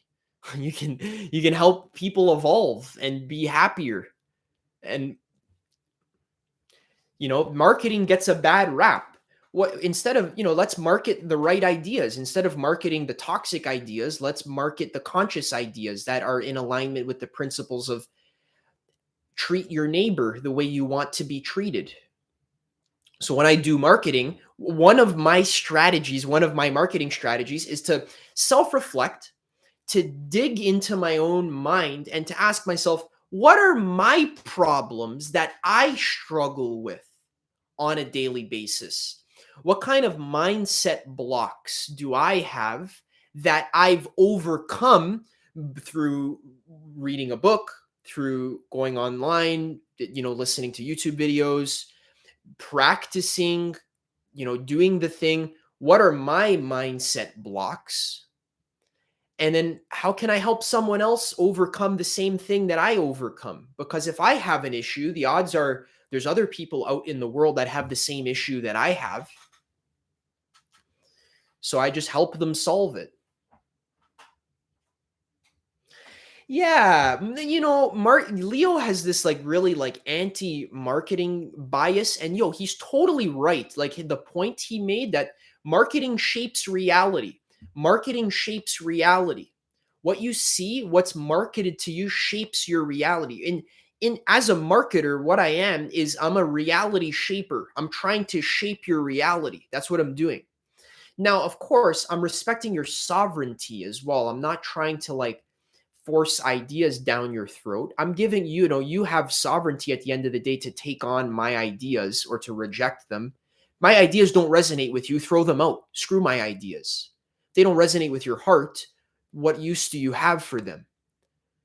So I'm not trying to force anything down your throat, but what I am interested in helping to shape your reality in a way that is positive for you, that's resourceful. If you have the right mental framework about how reality works, how business works, how relationships work, how meditation works, how happiness works, how emotional healing works, how psychology works, how science works, how law of attraction works. If you have the right mental structure, then yeah. Hey, Adam, I didn't know you were marketing. Yeah. See, marketing, it's a funny word, right? Like one of my mentors, actually, the guy who taught me how to be a coach, Eben Pagan. Sick guy. Really check out some of Eben Pagan's content. I don't know if he makes YouTube videos, but he has courses. He's awesome. Eben Pagan told me, he said 30 years ago, exercise was not common knowledge. He's like, not too many people knew how to exercise, like at the gym, for example. 30 years ago, it was like not that common. But today in 2023, I'd say the majority of people know how to exercise. You know, if they went to the gym, they wouldn't be completely lost. Like they would more or less know what to do. In the same way, 30 years from now, marketing, online marketing especially, is going to be a basic skill in the same way that exercise is a basic skill today. 30 years ago, exercise wasn't commonly known, but nowadays it's like everyone knows the basics of how to exercise. 30 years from now, online marketing is also going to be like a basic skill because the internet it's a leverage opportunity. You can leverage your information, you can leverage your art, your creativity, you can leverage yourself, your life energy, your excitement. You can leverage that by recording it in some way, shape, or form, sharing it with the world, attempt with the intention to help, to uplift, to educate, to inspire other people. And that's a huge opportunity for you to build an audience and make a living online. A lot of people aren't ready to like step into that version of themselves, but I'm just telling the truth here, guys. Like, you want to be on the right side of history. Like, think about it. Like, where is society moving? Like, we're gonna more and more people are getting on the internet and like making their living online, like offering some kind of product or service that helps humanity move forward in a positive way. So the way, how are you going to do that? Questions. Ask questions, guys. What's like, like, okay, well, if I'm saying something but you're like blocked. Yeah, the internet's its own planet. I can make a live stream right now and I can reach all you guys instantly on your phone or on your computer. I don't know how. It's kind of magical actually. I'm able to virtually put myself in a room with like right now 10 people that I wouldn't have been able to do. And all of this is pretty much for free. All I have to do is pay for internet and camera gear. Do you have any questions of like what's blocking me from like following my life purpose? Why can't I step into the version of myself who like is who I want to be? How long I plan to stream? I don't know. As long as I want. I'm having fun. I've had one mushroom trip so far. It was overall positive, a bit nervous, but interested to do the again. First dose was 1.5 grams, nice. Second dose recommendation, yeah, I try increasing by 0.5. Try 2 grams next time, and then try 2.5 if you want to. And then between trips, you should wait about 1 week between trips because you want your tolerance to reset. Plus, you want to integrate and all that stuff. So yeah, magic mushrooms are amazing. They can help you discover your life purpose. Honestly, they can show you what's not working in your life, sometimes very viscerally. But then after you're aware of what's not working, then you can make a new choice about what is working. What's so great about mushrooms is they have the power to cut through your old conditioning, all my old patterns and beliefs. And you think like, you are a character in a movie, right? And that's not only a mental belief, but it's also an energetic habit. What you are as an existential being is literally a habit. You're like an energy habit. That's literally what your existence, what you are. So mushrooms, when you raise your state of consciousness, that has the potential to kind of wipe the conditioning habits of your mind clean. It's like you become a new person and you're fresh. You're like alive again. You're like in the moment. You're present. You're awake. From this state of being, meditation can help with this. Cold showers can help with this. Deep breathing can help with this. Reading spiritual scriptures can help with this. When you reset your conditioning, you can wipe your slate clean again, which is what we talked about in the beginning of the stream. Wiping the slate clean and starting again. Like, what do I want to do with my life? What excites me? What am I passionate about? Guys, you can be whatever you want. I know it sounds cheesy, but you can do whatever you want to do here on earth. It's like the cheesiest thing ever, but it's true. Cheese is good. A lot of your knowledge resonates with me logically, but I struggle to let it land emotionally. Ooh. Advice for letting it land. Maybe I should be open to mushrooms also. I'm a bit scared to try. Yeah. Sometimes yeah, you can just contemplate the things I say, take the ideas that resonate with you, test them in your experience. See, like, okay, this one thing Adam said resonated with me. I'm going to kind of hold that idea in mind and then I'm going to test it and kind of use that as my temporary hypothesis for the day, let's say, test it out. And you have to kind of verify what I'm saying in your experience. So if I say, like, meditate every day, and then you don't do that, then you're not testing my hypothesis. You're not doing the experiment, so you're not going to get the same results that I claim you're going to get. I'm making a free course about meditation, guys. If you're a bit lost about how to meditate or what's the best way to meditate, my free course is in the works. It's going to be made like probably this week or the next week, along with my website as well. So yeah, look forward to that free course, How to Meditate. Very powerful, good stuff. I'm partly scared of what I'm going to see when I'm on mushrooms. It's just seeing what's within me. Yeah, I've done mushrooms alone in silent darkness. I did 5 grams in silent darkness, actually.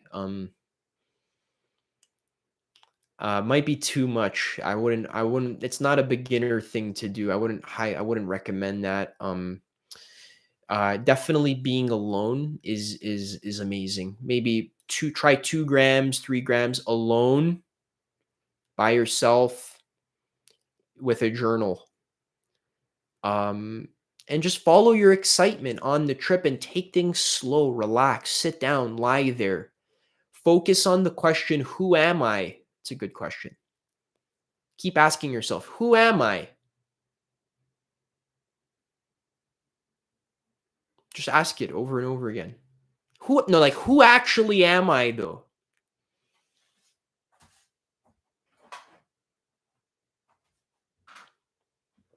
I want to be a wizard.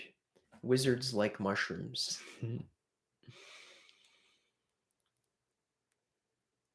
Yeah. All right. Hey guys. Got 12 people here. Awesome. This has been a very successful stream. I could keep going. You guys got some questions. The big takeaway from my last trip was you get out what you put in. It's like all of life. It's a mirror. A lot of people leave comments on my videos. They're like, "Oh, I take mushrooms and then I watch cartoons the whole time and I distract myself." If you don't like put in the intention of like awakening when you do mushrooms, then you're not going to have any awakening. And then you're going to think you understand mushrooms, but it's like you had a tool, like let's say you had a very powerful tool, like maybe a power drill is a very powerful tool. But you didn't even use the tool properly. You just like try to use the bottom of the drill to like hammer in the nail and you're not even using the tool right. So if you want to use mushrooms properly, focus on your intention. What do I want to get out of this trip? Why am I tripping right now? Am I just like exploring consciousness? That could be a cool intention. Am I just like distracting myself? Am I just trying to have a good time with my friends? Okay, that's a valid reason to trip. But try doing existential tripping. Like, what if I'm going to trip just because I want to like discover more about who I am as an existential being? I want to discover the true nature of reality. I want to awaken. I want to have an enlightenment or God consciousness. I want to realize the true nature of consciousness. Try with that intention and see what happens. I think it's better, in my opinion.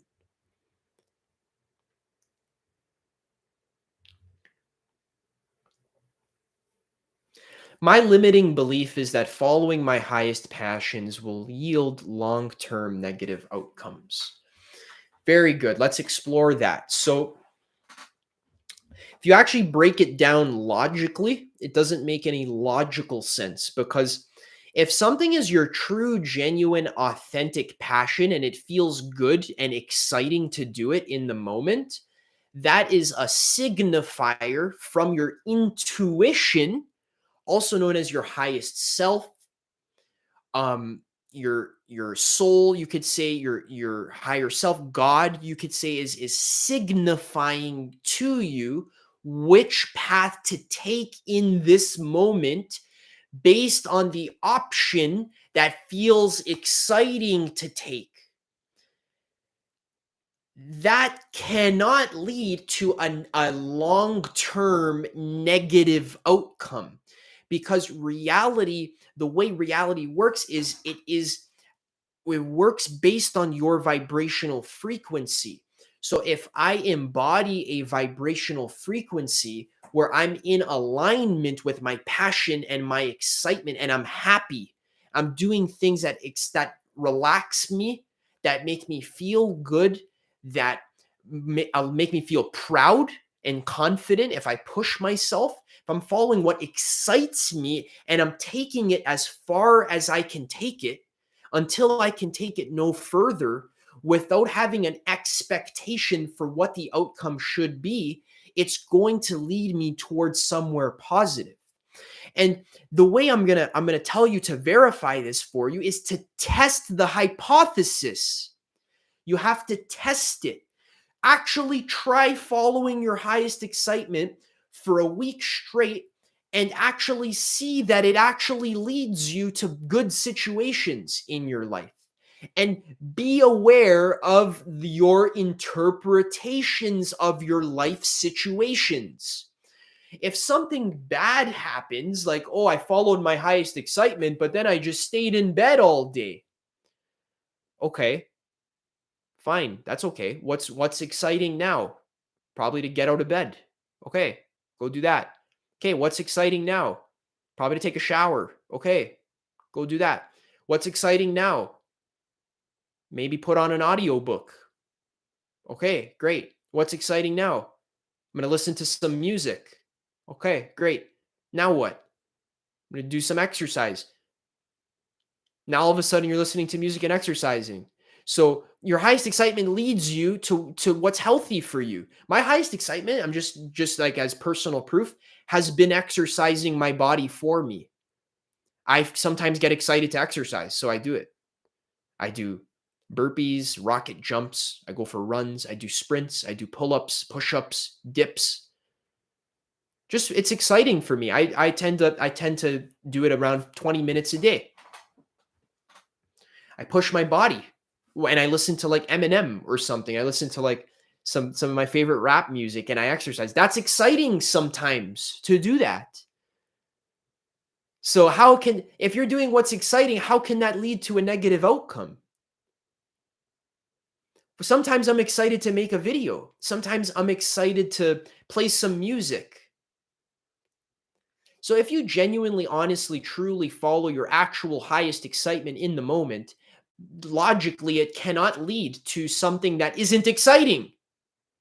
So this is what you're saying. You're saying, I'm afraid that if I do what's exciting in the moment, that's not going to lead me to something that's exciting in the future. Well, the future, if you haven't noticed, is just a new moment. It's the present again. And then you get to choose again what's exciting now and then do it again. The reason why this principle works is because it's based on the principle of the eternal now. In each now moment, choose what excites you the most now. That's why when people give you life advice, like do this, Don't do this. Wake up at this time. Do this morning routine. Use this formula. The reason that's never a one size fits all, because your authentic excitement is unique to you. Sometimes it's good for a person's soul to play some video games. One person's soul is excited to wake up at 5 a.m. every morning for a week. Another person's soul is excited to sleep in until noon every morning for a week. People have different souls. So based on where you're at in your life, it really depends on like, what moment am I in now and what feels exciting now. Let your higher self guide you and just trust it. Trust it just as an experiment. Just test it out. Like, oh, I'm gonna try doing what excites me for a week. And I'm gonna be aware of what's blocking me from following my highest excitement. Because whatever blocks you from following your highest excitement, that's blocking your highest excitement. You can't live an exciting life if you're letting limiting beliefs block your highest excitement. Hey, thanks for being here, Mike. Appreciate it. Thank you so much. You're the best. Off topic question, but why do I always attract mentally ill women? I get that it has a lot to do with oneself and another person's trauma. How can you heal something like this? Interesting question. Yeah, so yeah, you answered it. Yeah, so reality is a mirror, right? So the feminine principle, especially women, are representative of the world. Women mirror your world. The feminine is the form of the world, the beautiful forms of the world. The world mirrors yourself. So the way you conceive yourself, the way you conceive who you are as a person, is what the world and your woman shows you. She mirrors you. Your woman is always a mirror of you. Now, if your woman is actually mentally ill, you should look into distancing yourself from her, because you don't want to date someone who's mentally ill. That's not good for you. If you don't want that in your life. But also, sometimes it seems like women are mentally ill, but really it's us who are mentally ill, and it's a difficult balancing act. And just remember that the way you treat your woman is how she'll mirror you. She'll treat it back to you, and it's complicated. That's the principle I'm going to share today. That maybe I could talk about this for 10 hours. You know what I mean? But that's the tip for today: is just be aware that your world and your woman mirrors you.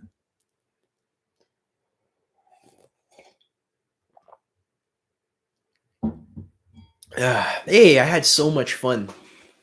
I'm not excited to go to work and spend most of my time at work. If I followed my highest passion, I'd be mountain trail running all day. Would you really?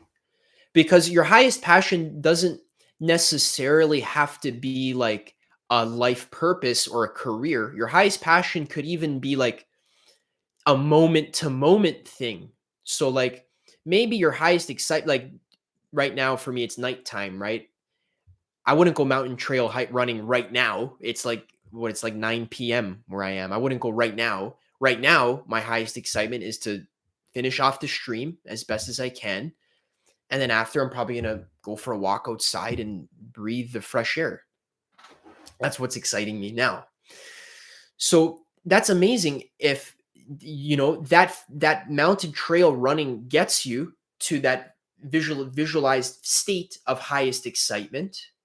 You can visualize yourself running in a mountain trail if that makes you feel good. But then always act in the moment of what excites you that you're able to act on now. If you're able to act on it now and it's exciting, do it. If you're not able to act on it, then you can't act on it. So don't worry about it. That means you're not meant to act on it.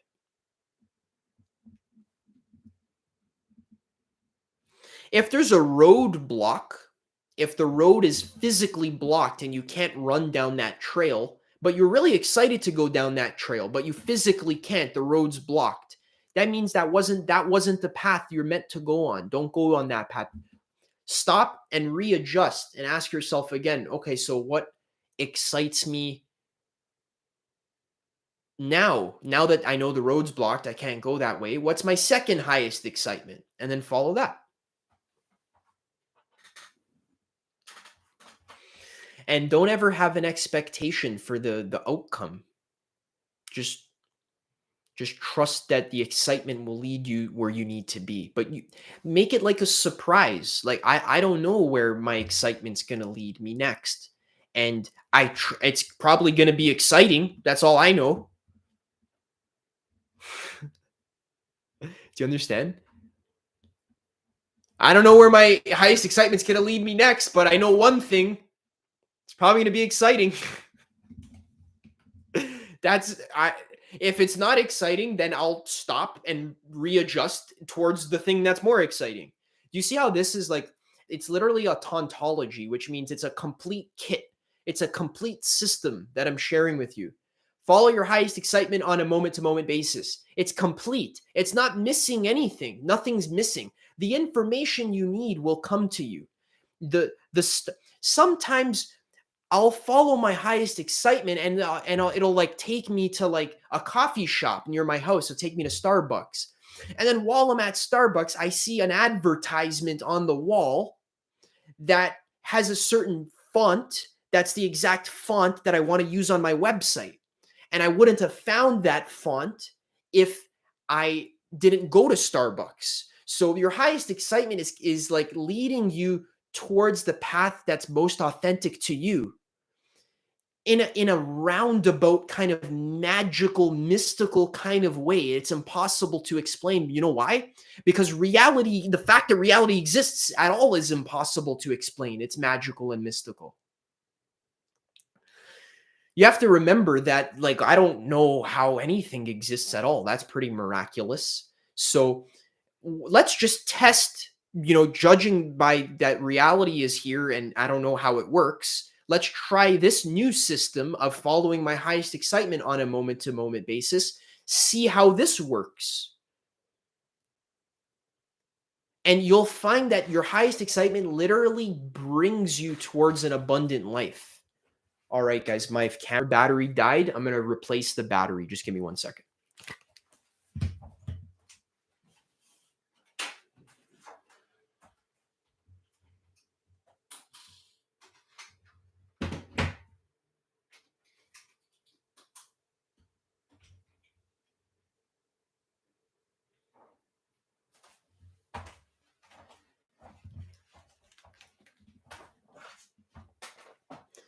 Hey, I'm back. Adam, nothing excites me nowadays. What can I do?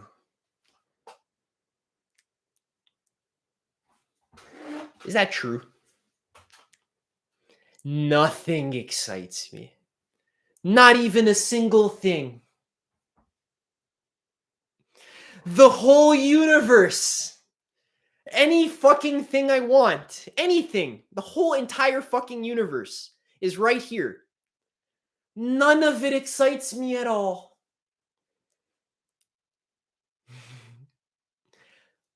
Must be something.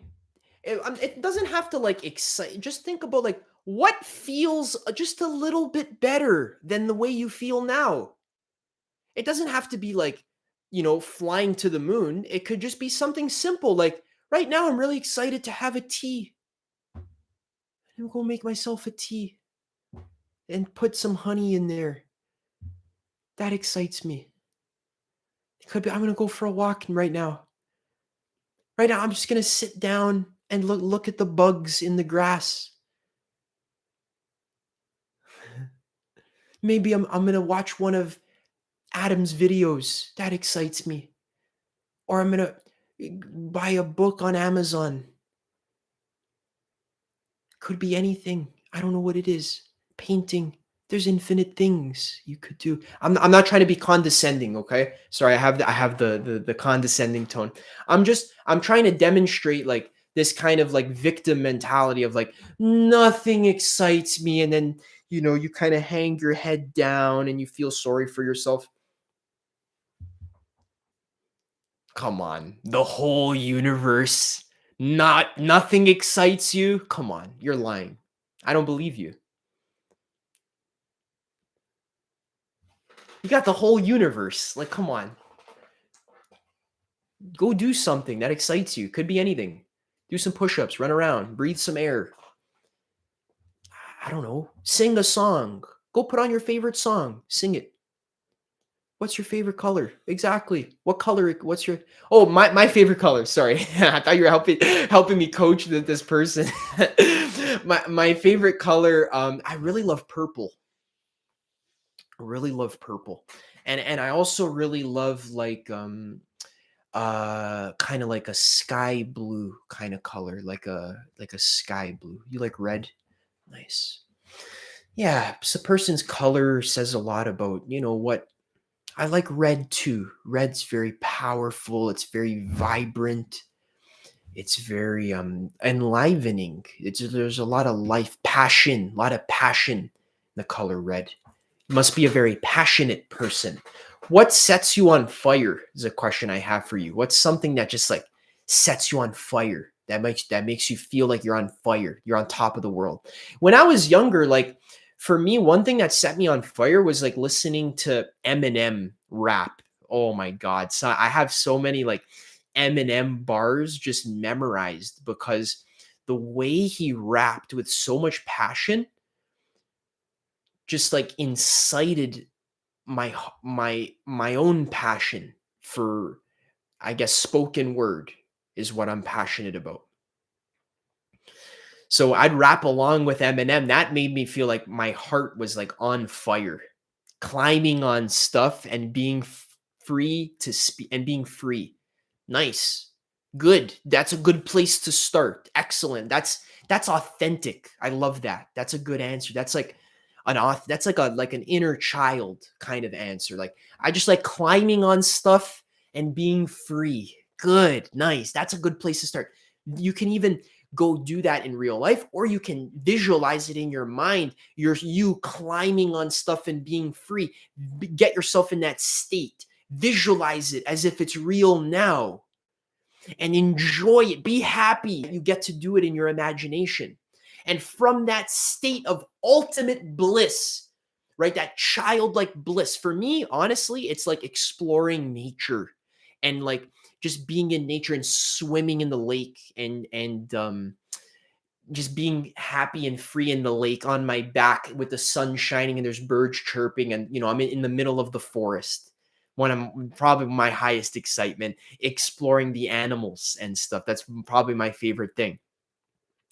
When I'm in that state, even just psychologically, if I'm doing a visualization, that state is what gives me good ideas. That state is what gives me insights about my life purpose and about my business and about my direction in my life and about what I should do with my life and about the next steps I should take in my life and about where I should go next and what I should explore next in my life. The state of the childlike wisdom, the inner child, connect to that.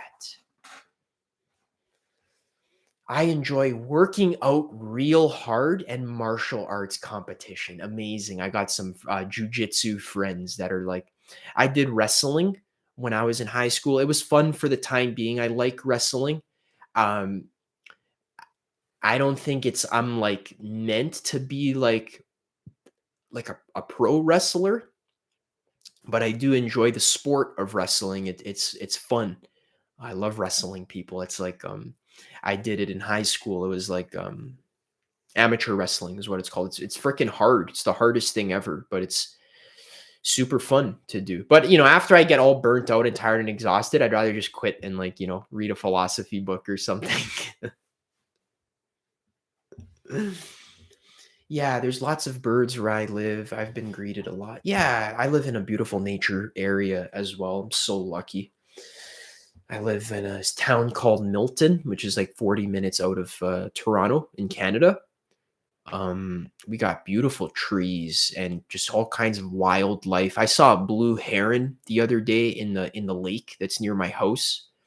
He caught a fish. I had him on video. I caught the blue heron. It's like a big blue, like stork looking bird. It caught a fish in its beak, like on camera.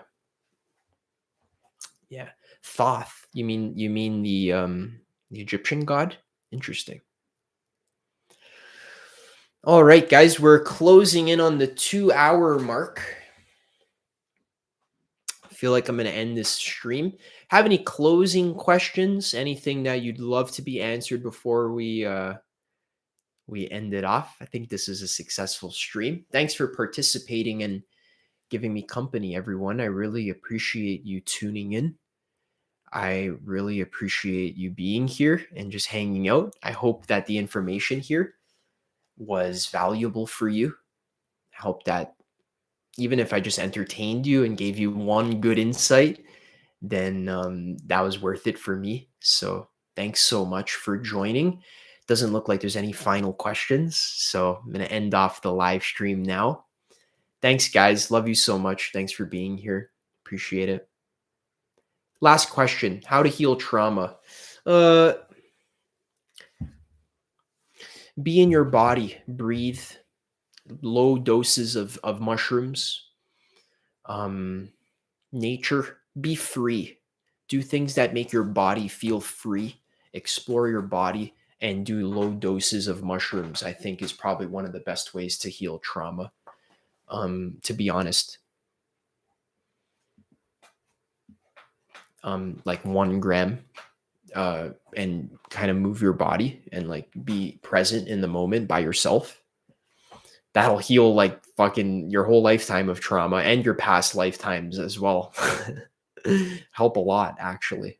That's the best way for me that I've found to heal trauma. Bye, guys. Thanks for coming. We appreciate it. Take care. We try to do one of these, more frequently. So thanks for being here, guys. Bye. Bye.